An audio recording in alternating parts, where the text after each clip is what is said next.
भरी गर्मी का मौसम था और सुबह का समय था। एयरपोर्ट की ओर जाने वाले रास्ते पर ट्रैफिक थोड़ा ज्यादा था, लेकिन एयरपोर्ट की सिक्योरिटी हमेशा की तरह अलर्ट थी। एयरपोर्ट देश का बड़ा केंद्र था और यहाँ रोज हजारों लोग आते जाते थे। लेकिन उस दिन जो घटना हुई उसने पूरे जिले ही नहीं बल्कि पूरे राज्य की पुलिस और प्रशासन को हिलाकर रख दिया।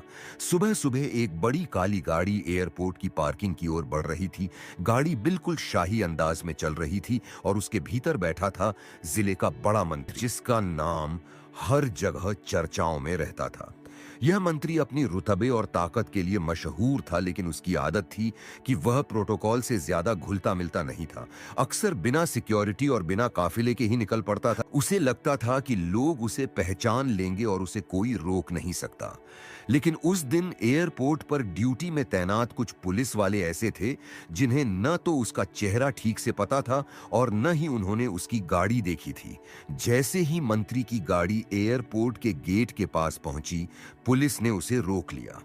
पुलिस वालों को शक हुआ कि बिना किसी पास और बिना सिक्योरिटी क्लियरेंस के इतनी शानो शौकत से आई गाड़ी कहीं संदिग्ध न हो। उन्होंने हाथ उठाकर गाड़ी को रोका और गाड़ी से बाहर निकलने को कहा। मंत्री थोड़ी देर तक हैरान बैठा रहा कि आखिर उसे क्यों रोका जा रहा है, लेकिन फिर वह गुस्से में दरवाजा खोलकर बाहर निकला। पुलिस वालों ने बिना ज्यादा सोचे समझे उससे पूछताछ शुरू कर दी। कौन हो तुम? आओ जी, कहाँ जा रहे हो? किससे मिलने जा रहे हो? मंत्री ने पहले तो शांत रहकर कहा, मैं जिले का मंत्री हूं, मुझे जल्दी अंदर जाने दो, मेरी फ्लाइट है। लेकिन पुलिस वालों ने उसकी बात पर विश्वास नहीं किया। उन्हें लगा कि कोई आदमी खुद को मंत्री बताकर अंदर घुसने की कोशिश कर रहा है। पुलिस वालों ने उसकी गाड़ी की तलाशी शुरू कर दी। गाड़ी का पूरा सामान बाहर निकाला गया, बैग खोलकर चेक किए गए, यहां तक कि उसकी जेबें तक टटोली गईं। मंत्री के ड्राइवर और उसके साथ आए एक दो लोग गिड़गिड़ाते रहे कि यह सच में जिले का मंत्री है, लेकिन पुलिस वालों ने उनकी एक न सुनी। उस दौरान वहां खड़े लोग तमाशा देखने लगे और मोबाइल से वीडियो बनाने लगे। मंत्री का चेहरा लाल हो गया, लेकिन उसने अभी तक अपनी असलियत साबित करने के लिए कोई बड़ा कदम नहीं उठाया था। जब तलाशी चल रही थी, तभी एयरपोर्ट का एक अधिकारी वहां पहुंचा। उसने दूर से मंत्री को देखते ही पहचान लिया और दौड़ता हुआ पुलिस वालों के पास आया। उसने घबराते हुए कहा, अरे ये क्या कर रहे हो? ये हमारे जिले के बड़े मंत्री हैं, इनकी इज्जत का सवाल है। पुलिस वाले चौंक गए, उनके पैरों तले जमीन खिसक गई। वे कांपते हुए मंत्री की तरफ देखने लगे। तभी मंत्री ने अपनी जेब से पहचान पत्र निकालकर उनके सामने फेंक दिया और जोर से कहा, अब समझ में आया कि मैं कौन हूं। पुलिस वालों की हालत खराब हो गई। सबके सब सैल्यूट ठोकते हुए खड़े हो गए, लेकिन मंत्री का गुस्सा शांत नहीं हुआ। वह जोर जोर से चिल्लाने लगा, तुम लोगों की इतनी हिम्मत कैसे हुई? क्या यही सिखाया गया है तुम्हें कि अपने ही मंत्री को बदतमीजी से रोककर तलाशी लो? मंत्री की आवाज इतनी तेज थी कि पूरे एयरपोर्ट पर गूंज उठी।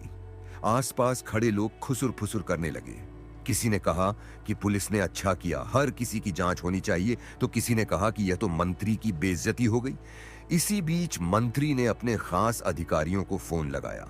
कुछ ही मिनटों में दर्जनों गाड़ियां एयरपोर्ट के बाहर आकर खड़ी हो गईं। पूरे इलाके में गाड़ियों की लाइन लग गई, सायरन बजने लगे। पुलिस और प्रशासनिक अधिकारी वहां दौड़ते चले आए। मंत्री का चेहरा अभी भी गुस्से से लाल था। उसने डीएसपी और एसपी को वहीं बुलवाया। जैसे ही बड़े अधिकारी पहुंचे, मंत्री ने उन पर चिल्लाते हुए कहा, तुम्हारे पुलिस वाले मुझे अपराधी समझ रहे थे, मेरी तलाशी ली गई, मेरी इज्जत का तमाशा बनाया गया। अब मैं देखता हूं इनकी नौकरी कैसे बचती है। एसपी ने हाथ जोड़कर माफी मांगी और कहा, सर यह हमारी गलती है, लेकिन शायद उन्होंने आपको पहचाना नहीं। मंत्री ने गरजते हुए कहा, यही तो गलती है। अगर मंत्री को नहीं पहचानते तो किसे पहचानते हैं? और यह बदतमीजी, ये नौकरी करने लायक नहीं है, तुरंत सस्पेंड करो सबको। तभी वहां खड़े आम लोग और मीडिया वाले सब कुछ रिकॉर्ड करने लगे। यह खबर आग की तरह पूरे शहर में फैल गई।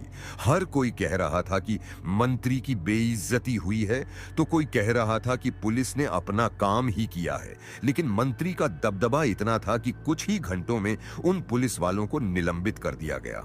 मंत्री गुस्से में अपनी गाड़ी में बैठा और पूरे काफिले के साथ वहां से निकल गया। एयरपोर्ट पर खड़ा हर शख्स हैरान था कि कैसे कुछ ही मिनटों में हालात बदल गए। जो पुलिस वाले थोड़ी देर पहले सख्ती दिखा रहे थे, वही अब निलंबन का सामना कर रहे थे। मंत्री का रुतबा ऐसा था कि किसी की हिम्मत नहीं हुई उसके खिलाफ कुछ कहने की। लेकिन इस घटना ने पुलिस विभाग में भूचाल ला दिया। कुछ अधिकारियों का कहना था कि पुलिस वालों ने गलत नहीं किया, क्योंकि एयरपोर्ट पर हर किसी की जांच जरूरी है, चाहे वह कोई भी हो। अगर वे पहचान कर भी बिना चेक किए अंदर जाने देते और कुछ गड़बड़ हो जाती तो फिर वही पुलिस वाले फंसते। लेकिन मंत्री की ताकत के आगे सब खामोश थे। दूसरी ओर जनता के बीच यह खबर खूब चर्चा में रही। लोग कहते थे कि मंत्री ने अपनी इज्जत बचाने के लिए पुलिस वालों की बलि चढ़ा दी। सोशल मीडिया पर लोग लिखने लगे कि यह सही नहीं हुआ, पुलिस वालों ने अपना कर्तव्य निभाया था। कुछ लोग मंत्री का पक्ष ले रहे थे कि उसकी बेइज्जती करना गलत था। इस विवाद ने पूरे राज्य का माहौल गरमा दिया।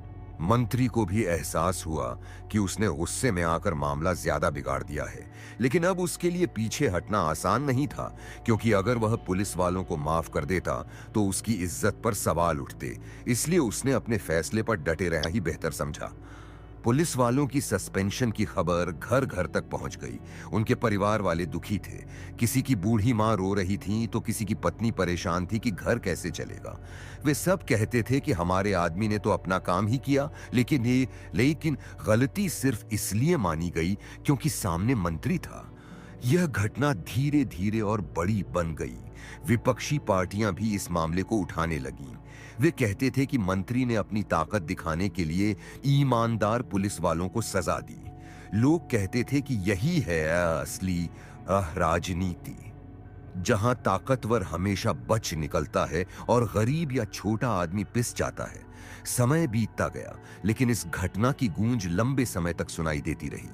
मंत्री भले ही उस दिन जीत गया, लेकिन लोगों के दिलों में उसकी छवि कमजोर हो गई।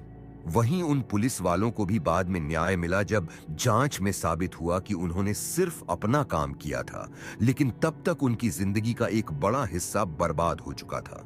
एयरपोर्ट पर हुई इस घटना के बाद मंत्री का गुस्सा तो शांत हो गया, लेकिन पुलिस विभाग में खलबली मच गई। जिन पुलिस वालों को निलंबित किया गया था, वे रात भर सो नहीं पाए। किसी का छोटा बच्चा बार बार पूछ रहा था, पापा आप काम पर क्यों नहीं जा रहे? किसी की पत्नी रो रो कर कह रही थी कि अब घर का खर्चा कैसे चलेगा? पुलिस वालों ने सिर्फ अपने कर्तव्य तिन्ने निभाए थे। वे सोचने लगे कि क्या ईमानदारी का यही इनाम है?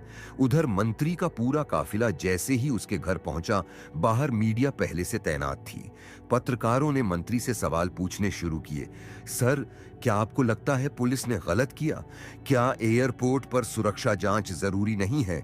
मंत्री ने गुस्से में कहा, मेरे पद की भी कोई इज्जत है या नहीं?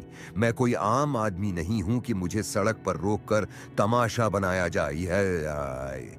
उसके इस बयान पर मीडिया में हड़कंप मच गया। टीवी चैनलों पर बहस शुरू हो गई। एक तरफ बैठे लोग कह रहे थे कि मंत्री सही है, उनकी पहचान होनी चाहिए थी। दूसरी ओर बैठे विशेषज्ञ कह रहे थे कि सुरक्षा जांच में किसी को छूट नहीं मिलनी चाहिए, चाहे वह मंत्री ही क्यों न हो। धीरे धीरे यह मामला राजनीति का रंग लेने लगा। विपक्ष ने इसे बड़ा मुद्दा बना दिया। विपक्षी नेताओं ने कहा, देखिए यह है हकीकत। जब एक मंत्री खुद कानून से ऊपर समझता है तो आम जनता का क्या होगा? पुलिस ने अपना काम किया था, लेकिन मंत्री ने उन्हें सस्पेंड करा दिया। यह लोकतंत्र का अपमान है। जगह जगह प्रदर्शन होने लगे। कॉलेजों में छात्र पोस्टर लेकर सड़कों पर उतर आए। पुलिस ने सही किया, सुरक्षा सबके लिए बराबर है, राजनीति से ऊपर है कानून। पुलिस विभाग के वरिष्ठ अधिकारी मंत्री से नाराज थे। उन्हें लगता था कि अगर हर बड़ा आदमी ऐसे ही दबाव बनाएगा तो फिर कोई पुलिस वाला अपना काम कैसे करेगा। लेकिन खुलकर बोलने की हिम्मत किसी में नहीं थी। सब मंत्री के डर से चुप थे। इस बीच निलंबित पुलिस वालों ने कोर्ट का दरवाजा खटखटाने का फैसला किया। उन्होंने वकील रखा और याचिका दायर की कि उन्हें सिर्फ अपना काम करने की सजा मिली है। कोर्ट में इस पर लंबी बहस हुई।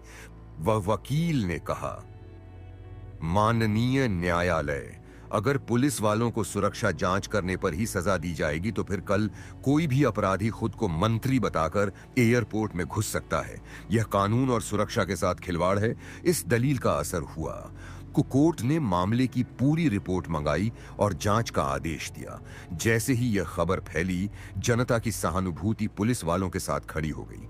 सोशल मीडिया पर हैशटैग चलने लगे, justice for police, her equal security for all. मंत्री की स्थिति धीरे धीरे मुश्किल होने लगी। पहले दिन वह खुद को विजेता मान रहा था कि उसने पुलिस वालों को सबक सिखा दिया, लेकिन अब हालात बदल रहे थे। विपक्ष, मीडिया और जनता तीनों ही उसके खिलाफ खड़े हो गए।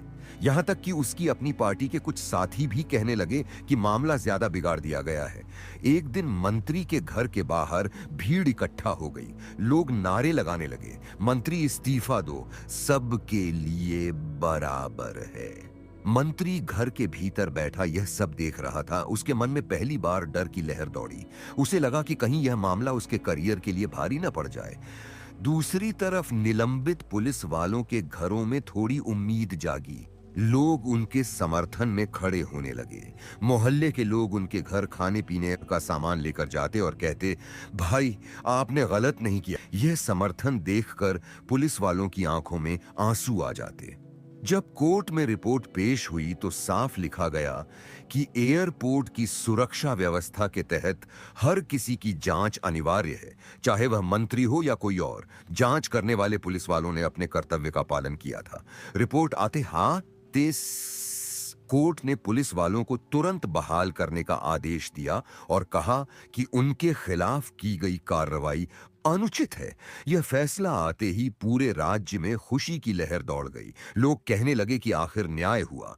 विपक्ष ने इसे अपनी जीत बताया। मंत्री को मजबूरी में पुलिस वालों की बहाली स्वीकार करनी पड़ी, लेकिन उसकी छवि पर गहरा दाग लग गया। अब लोग मंत्री का नाम लेते ही कहते, यही वह आदमी है जिसने ईमानदार पुलिस वालों को सस्पेंड कराया था। मंत्री की लोकप्रियता गिरने लगी। जहां पहले उसके कार्यक्रमों में हजारों लोग आते थे, अब भीड़ आधी रह गई। मंत्री को भीतर ही भीतर समझ आ गया कि गुस्से में लिया गया उसका फैसला उसकी सबसे बड़ी गलती साबित हुआ। उसने एक झटके में अपनी साख खो दी। उसने सोचा था कि ताकत दिखाकर अपनी इज्जत बचा लेगा। पुलिस वालों ने बहाल होकर फिर से ड्यूटी ज्वाइन की। लोग उन्हें सम्मान की नजर से देखने लगे। उन्हें अब ईमानदार पुलिस वाले कहा जाने लगा। उनके परिवार भी गर्व से भर गए। यह घटना सबके लिए सबक बन गई। पुलिस वालों ने सीखा कि सच की लड़ाई भले ही कठिन हो, लेकिन अंत में जीत उसकी ही होती है। और मंत्री के लिए यह घटना हमेशा याद दिलाने वाली बन गई कि गुस्से और अहंकार में लिया गया फैसला कभी सही नहीं होता।